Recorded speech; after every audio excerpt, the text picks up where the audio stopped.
So coming into this class, I didn't really have a clear definition of either culture or sustainability, much less how they related.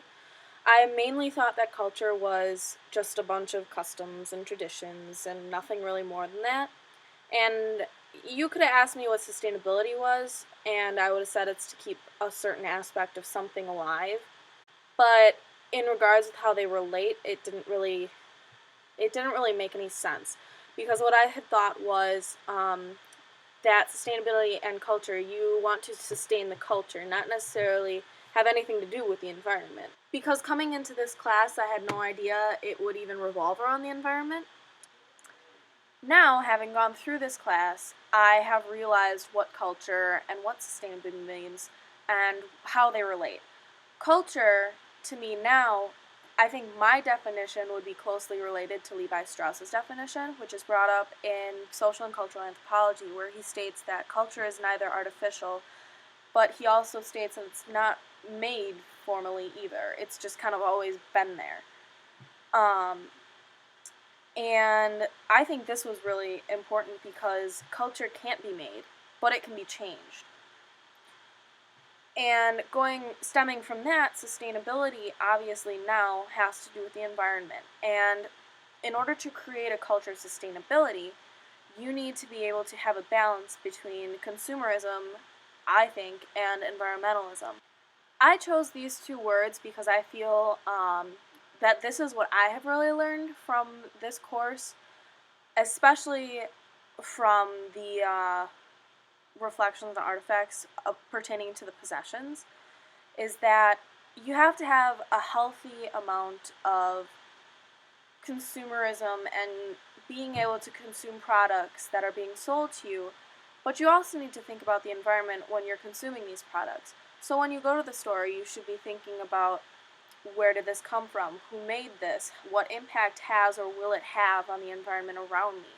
And in order to create a culture of sustainability, I think a culture that dictates the balance and emphasizes that balance between these two different aspects, I think that's what it means to have and create a culture of sustainability. Now, going back to the reflection and artifact assignments that relate to the possessions, I thought this was a turning point for me when I really realized that this course was about the environment. It was about creating a culture that emphasizes the importance of nature and the preservation of nature. And it also brought in my own bad habits, my own selfish consumerism into the light, and I was really able to analyze and reflect how to change those habits.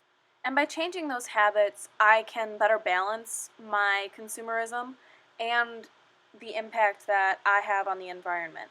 Now, coming from a social science perspective, I think that culture and sustainability are very closely intertwined with both society and identity. Looking at sustainability, having an ecological identity is immensely important. Thomas Shaw talks about this concept throughout his entire book.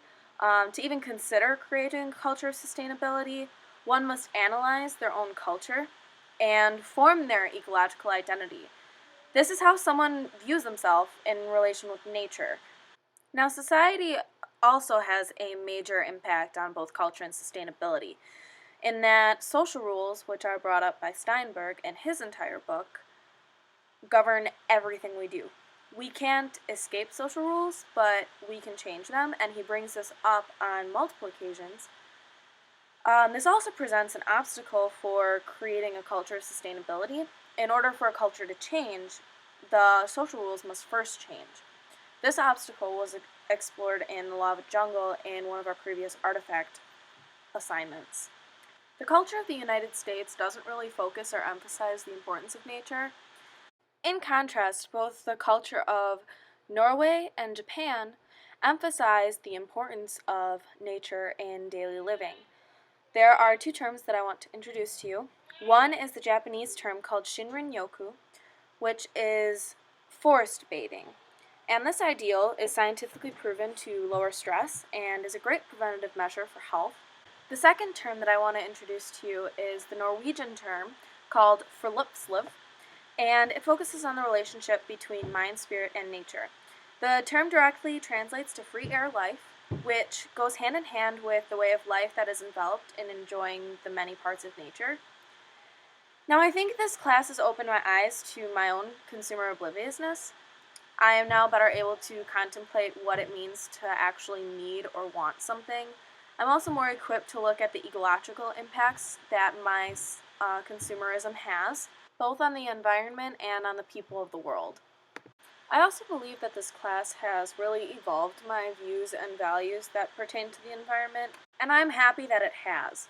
I'm happy that I am now better able to assess and analyze and even change my current habits, and I have also realized that one person does make a difference, and that we all matter.